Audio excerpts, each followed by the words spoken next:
Hi friends, welcome to cinema ரசிகன். நம்ம இன்னைக்கு மூவியில் பார்க்க போகிற படம் லேட்டஸ்ட்டாக தேட்டர்ஸில் ரிலீஸ் ஆகி இப்போ நெட்ஃப்ளிக்ஸில் இருக்க ஹிந்தி படம். படத்தோட நேம் ஜாட். இது ஒரு ஆக்ஷன் த்ரில்லர் மூவி. இந்த படத்தோட ஸ்டோரியில வில்லனான ரந்தீப் ஹூடா அவரோட தம்பிங்களோட ஸ்ரீலங்காலேருந்து நிறைய தங்க கட்டிகளை திருடிட்டு இந்தியாவுக்குள்ள இல்லீகலா வராரு. இந்தியாவில் ஆந்திராவோட கடற்கரை பகுதியில இருந்து இறங்குறாரு. அதுக்கப்புறம் அங்க லஞ்சம்லாம் கொடுத்து அந்த ஏரியாவில் செட்டில் ஆகுறாரு. செட்டில் ஆகிட்டு கொஞ்சம் கொஞ்சமா அந்த ஏரியாக்கள்ல அவரோட ரவுடிசத்தை காட்டி அந்த சரௌண்டிங்ல இருக்க எல்லா வில்லேஜஸையும் தன்னோட கண்ட்ரோல்ல எடுத்துக்கிறாரு. இன்னொரு பக்கம் ஹீரோவான சன்னி டியோல், அவர் ஒரு சோல்ஜர். அவரு சென்னையிலேருந்து உத்தரப்பிரதேசத்துக்கு ட்ரெயின்ல டிராவல் பண்ணி போயிட்டு இருக்காரு. ட்ரெயின் போயிட்டு இருக்கப்பே ஆந்திரா கிட்ட ட்ரெயினை ஸ்டாப் பண்றாங்க. காரணம், அதுக்கு முன்னாடி போன ஒரு ட்ரெயின் ஆக்சிடென்ட் ஆனதுனால அது கிளியர் ஆகுற வரைக்கும் இந்த ட்ரெயின் வெயிட் பண்ணும் அப்படிங்கிற மாதிரி டிக்கெட் கலெக்டர் சொல்றாரு. அந்த டைம்ல ஹீரோவுக்கு பயங்கரமா பசி எடுக்குது. ஸோ ட்ரெயினை விட்டு இறங்கி சுத்தி முத்தி ஏதாவது கடை இருக்கான்னு பாக்குறாரு. தூரத்துல ஒரு சின்ன கடை தெரியுது. ஸோ அந்த கடையில போய் சாப்பிடலான்னு சொல்லிட்டு அங்க போய் உட்காந்து சாப்பிட ஆரம்பிக்கிறாரு.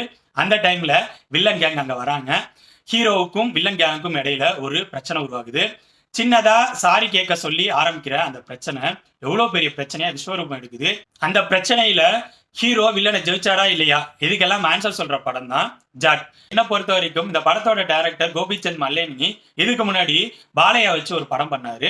அந்த படம் எந்த வேவ் லென்த்ல இருக்குமோ அதே மாதிரி தான் இந்த படத்தை பண்ணியிருக்காரு. அதை ஹிந்தியில பண்ணியிருக்காரு. நீங்க இந்த படத்துல சன்னி டியோல எடுத்துட்டு பாலையா அவரை பிளேஸ் பண்ணீங்கன்னா கரெக்டா இருக்கும். ஸோ பாலையாவுக்காக ரெடி பண்ண ஸ்டோரியை தான் சன்னி டியோல வச்சு இந்த டைரக்டர் பண்ணியிருக்காருன்னு நினைக்கிறேன். அந்த லெவல்ல அந்த ஆக்ஷன் சீக்வன்சஸ் மாதிரி தான் இந்த படத்துல இருக்கும்.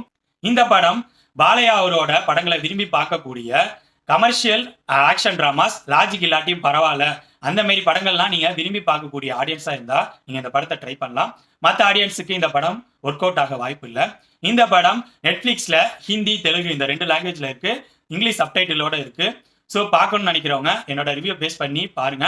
இந்த படத்துல வயலன்ஸ் கொஞ்சம் அதிகமா இருக்கும். அது மட்டும் இல்லாம சில இடங்கள்ல கொஞ்சம் செக்ஷுவல் கண்டென்ட் இருக்கும். ஸோ இந்த படம் சின்ன பசங்களுக்கான படம் கிடையாது.